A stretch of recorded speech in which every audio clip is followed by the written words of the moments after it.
Alasan Nova Arianto coret 9 pemain sekaligus. 3 bintang diaspora lengkapi skuad timnas Indonesia U17. Sejarah baru dua Jordi Amat dan Rizky Ridho di Super League. Tackle Ciamik Kevin Dix kembali viral.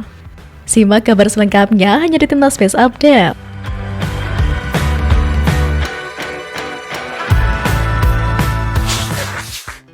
Sejarah baru dua Jordi Amat dan Rizky Ridho di Super League. Musim kompetisi Super League 2025-2026 telah di depan mata dan para pemain termahal Liga Super akan segera unjuk gigi di lapangan. Tak terkecuali dua bek timnas Indonesia Jordi Amat dan Rizky Ridho akan cetak sejarah di kompetisi nasional tersebut. Transfermarkt sebagai situs ternama kembali merilis daftar nilai pasar pemain yang bermain di kasta tertinggi sepak bola Indonesia musim ini. Dalam daftar ini tercatat 5 nama yang menempati posisi tertinggi sebagai pemain termahal Liga Super musim 2025-2026. Salah satu pemain dengan nilai pasar tertinggi adalah Tijmay Kopel yang kini memperkuat Bali United dan berasal dari Belanda yang memiliki nilai pasar sebesar 12,17 miliar.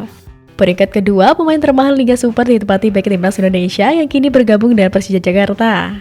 Harga pasar bek timnas Indonesia itu mencapai 11,17 miliar.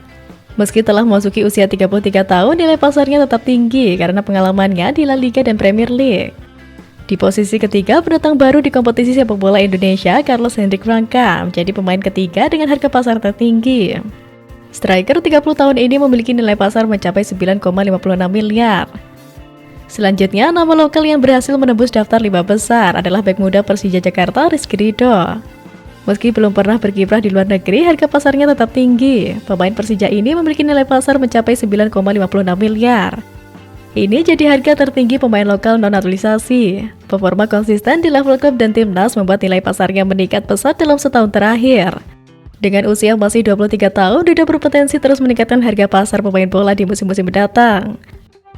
Terakhir ada nama Tamerlan Kozubayev dari Persita Tangerang yang menjadi pemain kelima termahal musim ini, dengan harga pasar mencapai 7,82 miliar. Kelima pemain ini menjadi sorotan karena Transfermarkt Super League menempatkan mereka sebagai investasi besar untuk klub masing-masing. Duet bek timnas Indonesia Jordi Amat dan Rizky Ridho masuk daftar 5 besar pemain termahal Super League 2025-2026 tersebut. Keduanya kini bersatu di Persija, jadi simbol ambisi besar klub dan catat sejarah sebagai duet lokal termahal musim ini.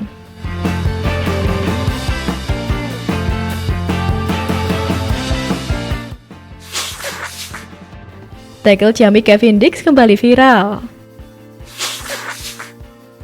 Pemain timnas Indonesia itu menjadi sorotan setelah aksinya bersama Borussia Mönchengladbach memamerkan tackle bersihnya saat melawan Valencia. Tackle krusial tersebut berhasil menjaga gawang timnya kebobolan dan kini aksinya viral di media sosial. Borussia Mönchengladbach dan Valencia bertemu dalam laga uji coba di Stadion Borussia Park pada Minggu 3 Agustus lalu. Dalam pertandingan yang berakhir dengan skor 2-0 untuk kemenangan Mönchengladbach, Kevin Dix juga berkontribusi dengan mencetak 1 gol melalui tendangan penalti di menit ke-51. Mönchengladbach kemudian mengunggah aksi tackle Kevin Dix di akun Instagram mereka @borussia yang kini telah disukai oleh lebih dari 50.000 pengguna. Tackle Kevin Dix memang tidak hanya menjatuhkan pemain lawan, tetapi juga membuat rekan setimnya Marvin Friedrich ikut tersungkur. Namun Marvin dilaporkan tidak mengalami cedera serius. Aksi Dix pun mengundang banyak pujian dari netizen di kolom komentar. Mereka memuji ketegasan Dix dalam melakukan tackle yang bersih dan tidak mencederai lawan.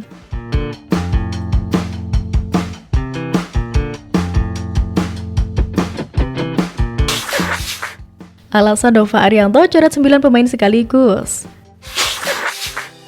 Skuad timnas U17 Indonesia diisi kebanyakan pemain keturunan.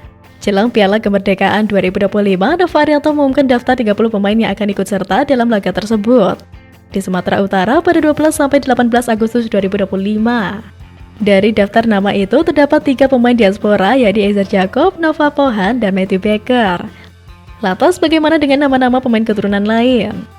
Awalnya Nova Arianto memanggil 34 pemain untuk menjalani pemusatan latihan di Bali pada 7 Juli hingga 10 Agustus. Dari 34 pemain itu, 9 diantaranya berstatus pemain keturunan, yaitu Eizer Jacob, Noah Pohan, Feiko Müller, Leonard Detroit, Jonah Gesseling, Azadin Ayub, Deston Hoop, Nicholas, dan Floris de Bagter. Jumlahnya semakin banyak karena Nova Arianto memanggil 2 nama lain saat pemusatan latihan digelar di Bali. Kepada Okezo, Nova mengungkap 4 alasan kenapa Rihanna Detroit dan kawan-kawan tidak disertakan ke Piala Kemerdekaan 2025. Pertama, masalah paspor, di mana kalau kedua orang tuanya tidak memiliki paspor Indonesia, pastinya akan sulit untuk membela timnas Indonesia U17. Sebab mereka masih berusia di bawah 17 tahun, sehingga tidak bisa melalui proses naturalisasi, kata Nova Arianto. Faktor kedua, karena beberapa pemain juga belum mendapatkan izin dari klubnya. Alhasil beberapa dari mereka disinyalir kembali gabung skuad timnas Indonesia U17 gelar Piala Kemerdekaan 2025. Ketiga, usia beberapa pemain masih terlalu muda. Beberapa pemain rata-rata kelahiran 2010 sehingga terpaut cukup jauh dengan pemain yang tampil di Piala Dunia U17 2025, yang mana diikuti pemain kelahiran 2008. Namun pastinya mereka menjadi catatan untuk event usia selanjutnya. Terakhir, pastinya penilaian kami dari sisi kualitas pemain ada beberapa yang memang belum sesuai keinginan saya, tegas Nova Arianto. Dalam hal ini, Coach Nova tetap memprioritaskan pemain berdasarkan kualitas, bukan semata-mata karena latar belakang keturunan. Untuk para pemain yang belum terpilih, jangan berkecil hati, masih banyak peluang ke depan dan setiap pengalaman adalah bagian dari proses menuju level yang lebih tinggi.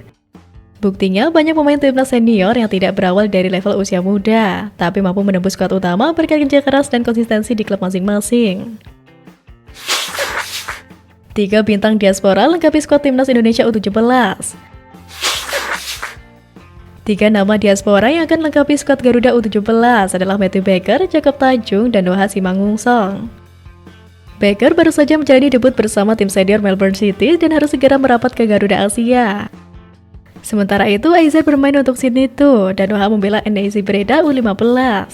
Nova Arianto ingin Garuda Asia bisa datang dengan kekuatan terbaik di Piala Kemerdekaan 2025 nanti. Dirinya masih menunggu ketika pemain tersebut untuk bergabung. Nova juga memberikan apresiasi kepada PSSI yang sudah memberikan kesempatan menjalani laga uji coba di Piala Kemerdekaan 2025. Pertandingan tersebut akan digelar pada 12-18 Agustus 2025 diikuti 4 negara. Selain timnas Indonesia U17, 3 negara lain adalah Mali U17, Tajikistan U17, dan Uzbekistan U17. Afrika Selatan U17 yang sudah konfirmasi ikut tiba-tiba mengundurkan diri. Posisi wakil Afrika ini digantikan tim benua hitam lain, Mali U17. Sementara itu, efek kesulitan mencari tim dari benua Amerika, PSSI akhirnya mengundang juara Piala Asia U17 2025 timnas Uzbekistan U17. Laga uji coba nanti akan jadi persiapan yang tepat agar semua pemain merasakan atmosfer kompetitif sebelum turun di turnamen yang sebenarnya.